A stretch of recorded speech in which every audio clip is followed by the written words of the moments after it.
My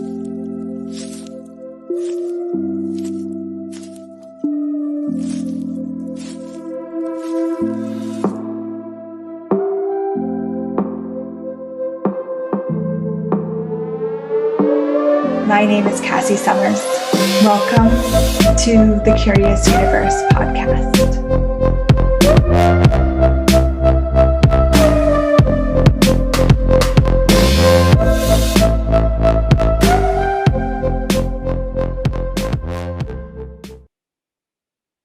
Welcome, everyone, to the Curious Universe podcast. I'm here with my special guest, Nicole Kim. I am so excited to introduce her to you and to explore some kind of really different things that we haven't explored on the show here. So just tell you a little bit about her. She is a fashion designer executive turned investor, entrepreneur, and life coach. She's also a jewelry whisperer. She's an Access Consciousness certified facilitator. She's a friend of mine. She's fantastic. She's gorgeous, and she's here with us. We get so lucky. What an introduction! Oh my goodness, Cassy, you make me feel so great about myself. Oh, good. Thank you so much for inviting me here. I'm so excited. I'm excited too. Right before the show, we started to get in a little bit into the conversation of beauty and self-expression. Can we launch off of that? So as a fashion designer, actually, maybe let's hear your story. Tell me about the story. Oh, what happened? Designer. Yeah, what happened? With my hair or with the fashion designer turned, executive. Oh, yeah. Well, I worked in fashion design for a long time, over 25, 30 years, working for huge corporations, Ralph Lauren, Donna Karan, just really great companies. And I became a senior executive and I really liked what I was doing. And I love designing. I love creating amazing, beautiful things using different fabrics, working with silhouettes and colors. And ladies who put on my clothes, they feel just so great and happy. They thank me. I had so much fun. And then I was doing a lot of yoga and meditation and going on retreats and learning lots of different healing modalities. Of course, I used to make myself wrong for that, thinking that, oh my goodness, what am I doing? I should be just doing fashion, just one thing in my life. Just like my mother told me to, or, other people expect of me in the companies, like you're supposed to just do one thing and be great at it. So I had that drilled in my brain and I felt wrong that I was becoming very good at healing or working with certain energies and, coaching people with those tools that I learned. And I was doing that for many years. It was like my little secret. Like my colleagues will ask me, hey, where are you going away for your vacation? You're taking next week off. It's like I'm going on a spiritual retreat for a week or two in Sedona, Arizona. And I'll be just so happy, but I'm just going away with my friends, totally not touching on that part of me. And I was just sort of kind of hiding the fact that I am interested in other things. And there are so much more available to me and others in this world. So that was me. And then an opportunity came a few years ago and I really got that, wow, this is the time for me to just, get out of my shell and really share what I've been really learning, the great things, and then I learned access bars, access consciousness bars. It's a light therapeutic touch. We have 32 different points on our head. With a light touch on your head, offered by a practitioner, you could just feel so much more ease and relaxed and peaceful. And I was like, wow, what's this? And then I discovered the whole thing around access consciousness. And I realized that, wow, there are just incredible knowledge, tools available, techniques available. So I started learning one after another. And I was like, this is way too good for me to just hoard all for myself. I better share this work with the world. So I decided to become a facilitator and a life coach, along with many other things. Wow. So did you So did you just leave the fashion executive world? Was it just like that, or was it a slow transition? How was that for you? Oh, so I've been dreaming of having my own company, my own fashion brand for many years. So I prepared for long time and studying and preparing. And a moment came and I was like, you know what, I'm good. So, and also I learned, I was so interested in jewelry design. So I learned how to do that for many years, prepared, and I didn't think that I was good enough. But a part of me, I was like, you know what, this will never change, or I better just take a different action. I'm just gonna freaking start. So I started it and I started selling them on Etsy, selling them to people I knew. And then slowly it evolved. And when I found the access consciousness, there are different tools that are available for creators or business people or heal. I mean, all kinds of people, right? And it really helped me to sort of like get over my fear around uh, making my business more successful or being able to express myself in any way I choose to without worrying about other people's judgments. Because that was sort of like the key thing that kind of helped me back. Like, what if they don't like my designs? What if they don't like this? What customers? What if they don't like that? Like all that kind of held me back. So that's why I couldn't really shine in a way that I wanted to shine, and share my craft as well. Because I love creating things. I love making things. So I mean, Cassy, like we have that in common. We love fashion, we love beauty, we love self-expression. And I just hope that like what I could create, or using just all my abilities and capacities, like what would it take for me or for us to share with the world in a way that really contribute to other people's expressions, or the way they really live their lives fully. So that's sort of like what I do with everything, fashion, jewelry, life coaching, even with investing. It's about the, I don't know, greater contribution living on this planet that I would like to provide, or receive. I mean, it's a simultaneous gifting and receiving, right? Yeah. Yeah. So this is so interesting. I can almost hear the listeners' heads of, but you, like, let's put you on a pedestal. Like it's like an executive designer for these big fashion names, but you still had this sense of, if you went on your own, people might not like your creations. Mm-hmm. What wow. It's in one way it's cool, because I think other people that maybe they don't know why they have that doubt Mm-hmm. inside them, Mm-hmm. they could look at your story and go, well, if she even had it, then maybe it's like, I'm not crazy. Mm-hmm. So you, to overcome that doubt, all those like little whispers and all this stuff, you made a choice and you went, I'm just gonna go for it. Was that kind of the It was change for kind you? of that. I was just so fed up with myself worrying about other people's opinions and judgments that, you know what? If I die tomorrow, what would I regret the most? So in difficult moments, Um, when I wanted to hide in difficult moments, I would ask myself the question, okay, maybe 10 years from now or 30 years from now, like 50 years from now, lying in my deathbed or something. It's so crazy, but what would I regret the most? And the answer was, I'll probably regret the most for the fact that I didn't play out fully. I want to play out fully. ooh. And Okay. my corporate job was good. I was getting paid really well. I was getting a great bonus and package, and people really treated me well and respected me. They liked working with me. A lot of people thought very highly of me. So I became very good at what I did. Like my specialty and everything was just like, but then I was kind of getting bored. Yeah. Of course, my mother like would have had a heart attack if I told her that, oh, I'm gonna quit, I'm gonna start something new. But thank goodness I was searching for something new.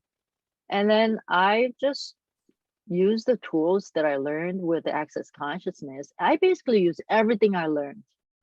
And I have to tell you, it wasn't easy at times.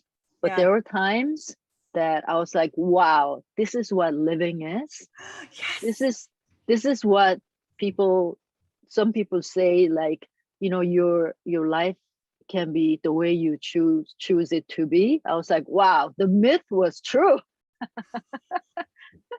You weren't lying. Because guess what? Like, I look around, friends, some friends of mine, they do really well and they hold certain jobs. And I'm not making corporations wrong. I'm not making having a job wrong. But let's say if there's something else you'd like to explore or choose or have or create or institute, but if your steady job or the steady paychecks hold you back, and therefore you cannot explore different parts of you, the gifts that you have and the gift you are to the world, that's very sad. And that's where I was.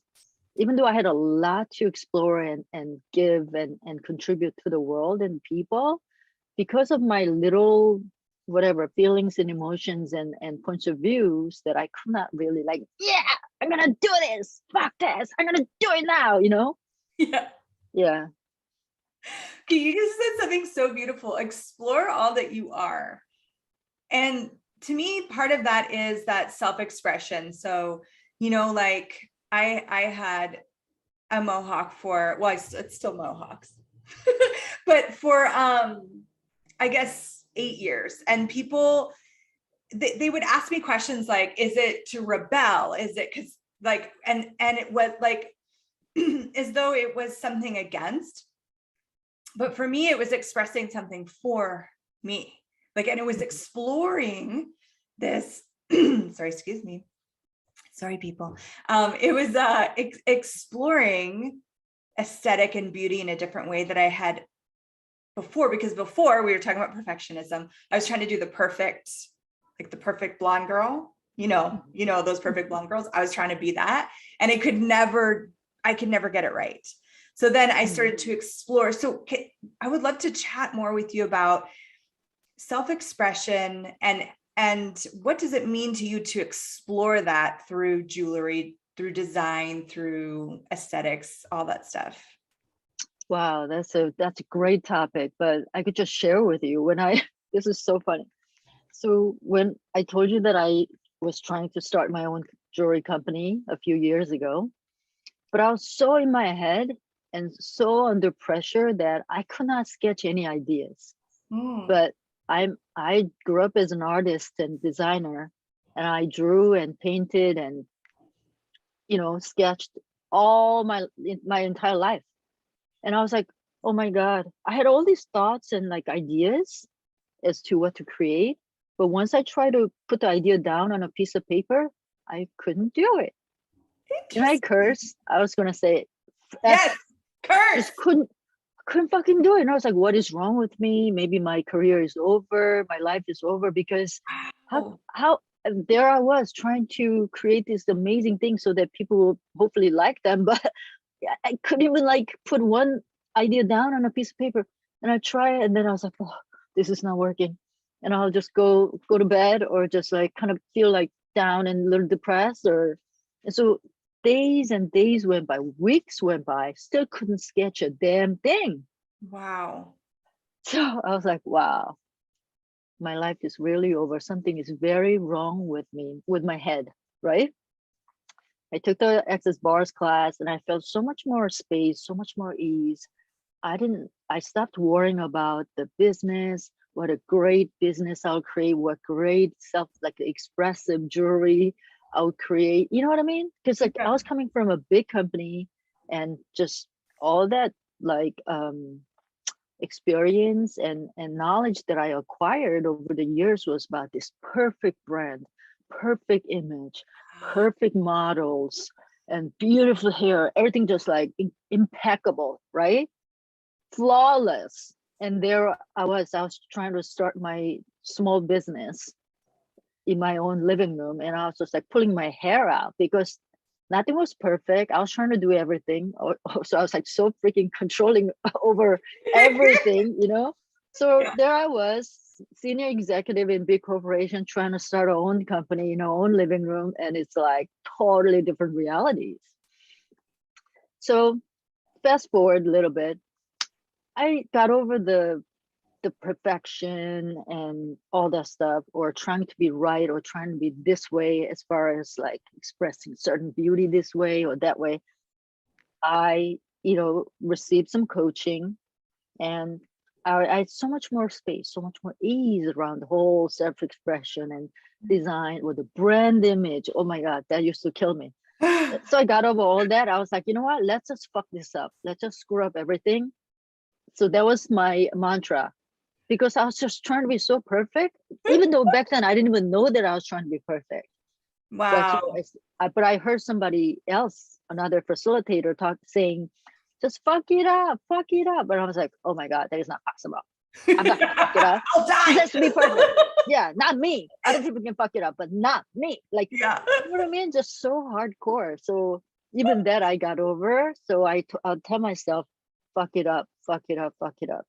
And I was one of those people, like before going on stage or before a big presentation, I'll freeze and I lose words. I don't know what to say. Oh. Like, but in all other situations, I could be very confident, and I could like deliver and talk my work the best way.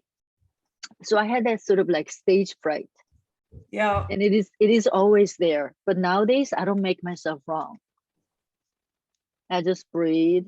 Let's fuck it up. Let's fuck it up. You Let's know, fuck it and up. that provides so much ease for me. So one day, I was playing with jewelry, and I stopped trying to do perfect photography. I'll just like play with my iPhone, take the little rings I make, and just post them on Instagram, right? And people started noticing what I post, and they would reach out to me, "Hey, that look really good. Can I order it in gold?" I was like, I didn't even expect that. And this is during the pandemic. And this is like, what is it, March, beginning of April. So we thought the whole world is like over, and we may not ever live again, or like, you know, Yeah. in that kind of like crazy time. And of course, me sitting in my living room, couldn't get out anywhere. Everybody was like cooped up in the house. I was just like making little things using wire or little pearls I had lying around, right? And then just people started like ordering things in gold. Couldn't even get gold. Couldn't get anything in April. All my suppliers are shut down, you know? Wow. So jewelry, like, so I ended up starting a high-end jewelry, fine jewelry that way during the pandemic in my living room. It's so strange. I never thought that something like that was possible. Anyways, so this friend see my one of my Instagram photos, and she goes, "Oh my God, Nicole, your jewelry is beautiful, but look at your nails. You're not even wearing a nail polish. In one photo, there's no nail polish. It's like raw, you know, fingernails. Um, and just like me just showing the ring like this or something, right?" And she was like, "Oh, your jewelry is beautiful, Nicole, but you should just take care of your fingers, or I mean, your fingers are no good. You can you find a model or something?" Like, so if that was me a few years ago, I would have been really embarrassed and mad, upset about the criticism that my friend just gave me. But I was like chuckling inside. And then she goes, and in another photo, "I really like that emerald ring you made, but your nails are all chipped up and it looks horrible." So I was like chuckling again. But guess what? I started a six-figure business in my living room in the middle of pandemic With chip nails. with chip nails and horrible fingernails, horrible fingers, you know, with my Wow. iPhone. Like with Yeah. my bare hands, I created this from nothing, from zero, you know? So I was just like chuckling, and then, but I didn't say anything, you know? It's like interesting point of view. That friend had that point of view about my fingernails. But guess what? That friend, no matter how brilliant she is in terms of self-expression, in terms of how the product needs to be displayed or expressed through social media, she couldn't start any of her businesses. She had all these ideas. For the last 20 years, she shared with me what she wanted to do. she still hasn't created it. So Wow. so that really made me think that, and I'm not criticizing her, and I see that in everybody. I used to be like that too, that wow, what if people could just get over this thing about perfection or trying to be just too good, too perfect, too, you know what I mean, too when I, yeah. So I'm glad that I'm willing to mess up, willing to fail finally. And I, I thank Access, and I thank you, because you helped me a few years ago when I spoke to you. aw, And it's like, it's such a, like, with your encouraging words, it's like, hey, like, you saw something in me. Like, I was I starting did. off as a Yeah. facilitator, I was shy, I was like, oh my god, Cassy, I'm afraid of social media, I hate showing myself, blah blah blah blah. It's like, you just quietly listened and you chuckled just like now. And you just let me kind of like talk whatever that I had to sort of like vomit, like I can't do this, I'm not good, blah, blah, blah, blah. And then you're like chuckled, okay, what else is possible now? Uh, just mess it up, just fail at it, make a horrible video of yourself and post it, in the group, something like that. So I was like, oh my god, Cassie's crazy, she's asking me to make a horrible video. Oh man, I was so stressed, and I was like, you know what? Making a horrible video, I think I could do it. So I made it, and that was the beginning of it. Once I started making videos and started posting, so that other people see, I was willing to receive their judgment or criticism if they had any. Um, and I was just free, and that was my turning point. So I really, really thank you. I don't know if I ever thanked you properly, but that just really, yeah, thank you for being Wow. new. Oh, well, thank you for receiving that and being willing to take the action, because not everyone would, Mhm. It's actually it's interesting that you say that, and that your friend had criticized, because I actually love your Instagram photos, and because it doesn't have that stamp of perfection. To me, perfection is, you cannot have self-expression in perfection. Like, they're not the same thing. Like, Mhm. perfection, you can only be acquired from judgment of what is the right way to have something, and how can you self-express through judgment? Yeah. So when I've seen your Instagram stuff, there's a intimacy that you have with all of the pieces, even when you're just holding like the gem, or like Mhm. you were, for a while you were like doing metal work, like you were Yeah. showing. Yeah. I was Yeah. like, oh wow, like it showed me the life of everything that you were creating. Yeah. And that was, Yeah. to me, way more attractive than the perfection of something that someone could Yeah. show me. I really find joy in making things. I just really, there's, probably like past life connections or past life experiences that is like continuing to carry, being carried through me. But Yeah. I just love creating, and I really just, I'm thankful for all the access tools that I learned, like being able to ask questions and actually talk to the gems and the creations and the jewelry as I work on them, and ask them to co-create with me, and ask my clients to co-create with me, that everything is like, everybody's a part of the creation. And it's so incredible, like I didn't know this kind of world before. And this is a little secret. It's about, yeah, it's about like engaging everything, engaging the molecules and energies and beings, whether it's a client or me as the worker or the creator, or any other technicians that I may hire, or the gold molecules or diamond molecules, right, or the carbon structures. All of that is in play, and I ask questions for them to come and play with me. The same with photography. Taking photos of my jewelry, oh my goodness, in the beginning was such a hot mess for me, because there was something that I desired to create, but I couldn't. The learn, it seemed to be just so big. But by asking everything to contribute to me and in the creation process, and me just willing to fail and try again and again and again, something happened, Cassie, one day, boop, and things change. And I was able to notice the shift. So so in the beginning, I noticed that in my tendency, sometimes I try to express certain work, whether it's my jewelry or I don't know, painting, sort of like perfect way. But then I just play with the brush or play with the knife or scissors, whatever that I'm playing with when I make jewelry.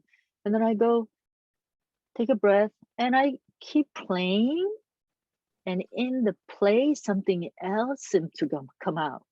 And it's the same for investment.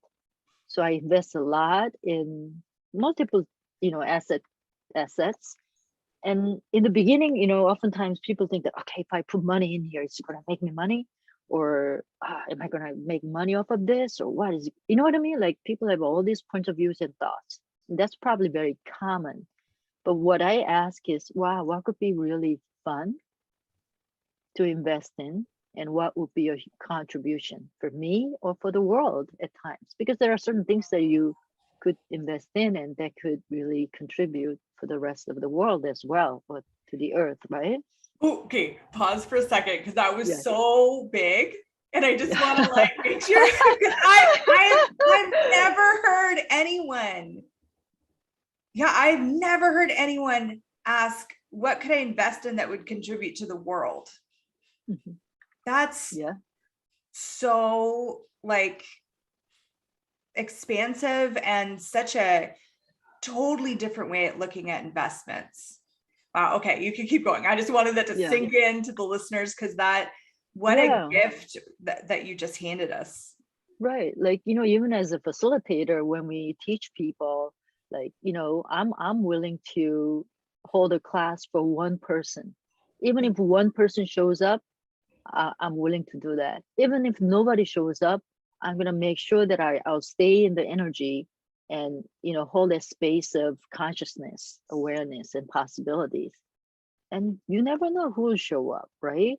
So, but when we focus on the number, the results of it, only one person showed up or nobody showed up, everybody would probably want to quit and they don't want to continue with their business. Same with everything, whether it's investment or making jewelry or creating fashion or hair, But it's like the question is, oh my God, what am I creating here in this body, in this lifetime, on this planet? What am I creating? And so it has nothing to do with it's a one person or 100 people or I don't know, a million people that may show up in my class. Of course, it'll be fun. It'll be kind of like, whoa, wow, a lot of people showed up. Oh my goodness, more revenues, right? Yeah. But even if it doesn't show up in that linear way, there are other things that are getting created. So for me, like, my question is, wow, what else can I create and actualize here? And how can I, what would it take for me to contribute more to the consciousness, choice possibilities on this planet? Because, I was somebody who didn't have that many different choices and possibilities. And I didn't think that I could have this kind of interesting life that I'm leading now. Mm-hmm. Even though I was brilliant, I didn't know I was brilliant. I thought I was just a small employee who were just tied to their corporate job, right? But now I'm like exploring all sorts of things, having so much fun. And it's like, I didn't know that it was possible for me. So like, what if I could offer, I don't know, like a little voice to let people know that, hey, it's possible for you too. It's not that difficult. It doesn't have to be hard. You're definitely that inspiration for people. You are that. Thank you. I receive it fully. So I know we're kind of running out of time, but I wanted to just touch a little bit. Right before we got on, you said it's all connected. And as we've been talking about, a little bit about your story, and then the jewelry, and then coaching and facilitating, and I as we're talking, I'm sensing that for you, and even you go, it's in investing, like you're not going, investment world is like this and jewelry world is like this box, and then this is this box. I would love to just explore that just a little bit, just give the listeners a little bit more of that sense of everything being connected. Oh, so investing is part of our life. It's not something separate. So if anyone listening to this or watching this video thinking that investing is for only those people in their beautiful looking suits or highly educated or studied finance, no, that's not true.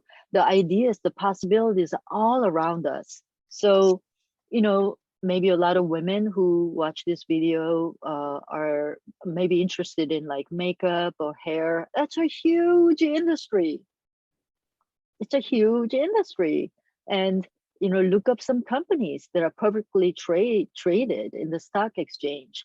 You'll be so surprised. There are a bunch of makeup brands that are multi-billion-dollar worth, and some companies do phenomenally well. And if you are knowledgeable over certain brands, I mean, a lot of women are, I know this. Yeah. Also, look at food services. I mean, most of women probably go to grocery stores and shop grocery for the family. You know which companies are great. Is it a Whole Foods or some other chains? It's all corporations, right? And okay, what are the other great examples? Oh, Spanx. Remember that brand? Yeah. Right? Oh my God, I can't remember the name of the CEO. Can't remember the name. Sarah? What is the name? Anyways, she used to go around and sell copy machines or fax machines or something, copy machines. She's Wow. a saleswoman. She's going all over the place, trying to sell copy machines. And she noticed that when she wear dress pants and her panty line would show up.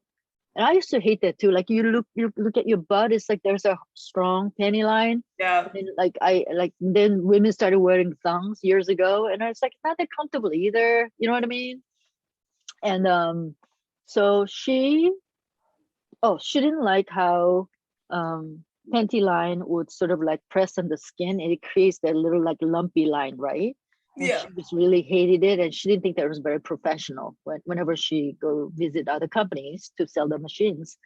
So she put on her pantyhose, and she found out that pantyhose will smooth out the skin so that you don't see the indent on your butt.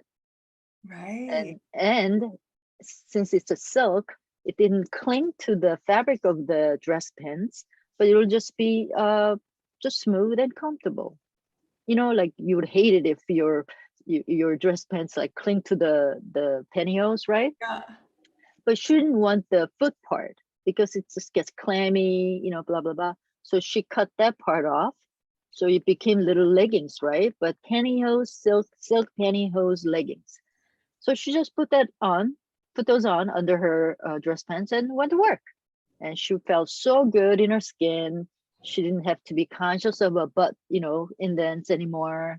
And therefore she was able to do a job well. She was very happy about that. And then she was like, wait, there must be a bunch of other women who must be interested in this. So she turned it into a product line, and a bunch of women really loved it. Because wow! And then she developed this like other products that you would like a girdle. You call them girdles, or like a what do you call like a torso, like a what do you like not bustier, but like the things that you could wear around your torso, or it's like a camisole with a bra built in, but it has a great support around the belly area. So like we're ladies are self-conscious of our bodies, and we just want to show up in the world in a better way, in a more elegant, way. So she added all that to the product line, and it was so intuitive, and it was just so natural. Just the things that she wanted to wear that also other women would appreciate and would love to wear. So that company became a multi-billion-dollar company. Wow. And I think she recently sold it, but look around. How many ideas do you have in your own house?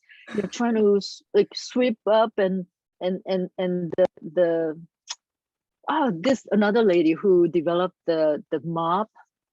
You could twist it and it wrings the water out. I think I So she heard this became a one. multi-million dollar yeah, she became a multimillionaire by creating the product as well. But you see, like all the ideas are all around us in everything that we do. Even this Zoom that we're using right now, it's just a tiny little company. And during the pandemic, everybody wanted to video conference, and it was so easy and simple to learn. So Zoom became a huge company as well. So it's like the ideas are all around us, and it's that you could either invest in the company or you could create your own product and develop that into a company. It could become a multi-billion dollar company. So it's not really like the money and your ideas and your life is not separate. There's just all like, you know what I mean? I don't know how to express, but it's It's like perfect. it's all like this. You know, even look at jewelry company, huge industry, fashion industry. Oh my goodness. And we're wearing those clothes and wearing the products. We're buying the hair dyes. You know what I mean? Like it's Yeah. the nail polish. It's all mostly they're publicly traded companies. So start asking, um, no, start noticing what kind of products you're using, what kind of services you're using, and see if there's anything that you could improve if you like to create a product. Because all you need is a small angle, small angle. You don't have to like try to invent a whole new thing. Of course, yes, if you want to, you could do that, but you could improve a part of an existing business or services or products, and then you could totally reap the benefit of everything that you put into. It's like really interesting. You know, I'm noticing more and more of that myself as well, and asking more questions and inviting more energies to play with me. You know, like I was talking to someone else about this, but during the pandemic, I noticed that there was a box like this big box in my building downstairs lobby that somebody, you know, got delivered. Someone needs to pick it up, and it had Chewy logo on the box. I had no idea what Chewy was, but immediately I thought, oh, maybe that's a good granola bar, because you know sometimes I buy granola bars because we go hiking a lot. I was like, oh, maybe it's a good brand, whatever. And then I walked out of the building without thinking much. Didn't ask any questions. It didn't occur to me back then. 1 week after that incident, I see another Chewy box, right? I'm like, oh my goodness, that person went through that entire box of granola. That must be like more than 50. How could somebody consume that many granola bars? And I was like, wow, damn, a lot of granola bars. Again, I didn't ask any questions, right? And then a month later, I noticed a bigger Chewy box. I was like, whoa, what is this freaking Chewy? Quickly went upstairs. I Googled Chewy. It's like a pet products, like pet food or something. Oh, And okay. something was, and then I was like, whoa, gotta start asking questions. Okay, what would it take for me to do anything, or is there anything that is required of me, or you know, Father, would you like to invest in this? You know, would this company contribute? Or can I be a contribution to this Yeah. company? What contribution is this company making to the pet owners and pets? Sort of Wow. questions that seemed to be very expensive, so I invested in it, and that was great. And a lot of people seem to order a lot of stuff from that company, and the company was like, it's like, but like, how many times do we sort of like ignore these signs? Because there are signs pop up, like little whispers, little signs that pop up all over the place all the time. Once you start noticing, the same with gems. Mm. I go to my suppliers, my wholesalers, my vendors. There are certain things that bing, they want to pull your attention. They want you to buy them. Or there are some companies, stocks, they pull my energy. They want me to invest in them as well. Same with people, right? Like you hire people, you work with certain people. Some people definitely have that energetic pull per se, and then you're Yeah. like, oh wow. And, you know, you end up working with a person or hiring that person, and you're like, wow, what a contribution that person is. And really, you really enjoy being with the person, or the work that person produced or something like that. So you see, it's like we're just all connected. It's yeah, It's quite interesting. I didn't know this, but the more I play with the tools of access consciousness, I start to notice more and more of this different world, different reality. And it's quite interesting because like you talk a lot about gold and the energy of gold as well. And Yeah. that's another interesting energies and that I play with as well. And then like, what else is there, right? There must be so much more that we haven't even like tapped into yet. And I'm just so excited. Yeah. I keep playing, it's like makes me smile, makes me like relaxed and just have more fun. And yeah. And yeah, thanks for saying relax, because there's such this energy of relaxation that you find. I find when I let go of the perfection piece, like I can't relax if I'm trying to make anything perfect. And just exploring and playing, and wow. Thank you so much. You're welcome. I want to direct people to you. We'll have links and things. But so you facilitate classes? Yes. Online and live? Yes. Both. And if people want to buy jewelry from you, they want to work with you in other ways, we can just direct them to all those places. Oh yeah, so I work with Instagram a lot. So jewelry is Nicole Kim Jewelry. And my coaching Instagram is Nicole Kim Consciousness. Oh, I love that. Very simple. Yeah. And we'll have links for you guys. Thank you so much for coming on here, Nicole. You're fascinating and beautiful and lovely. And thank you. It's always a pleasure to speak to you, Cassy. Bye for now, guys.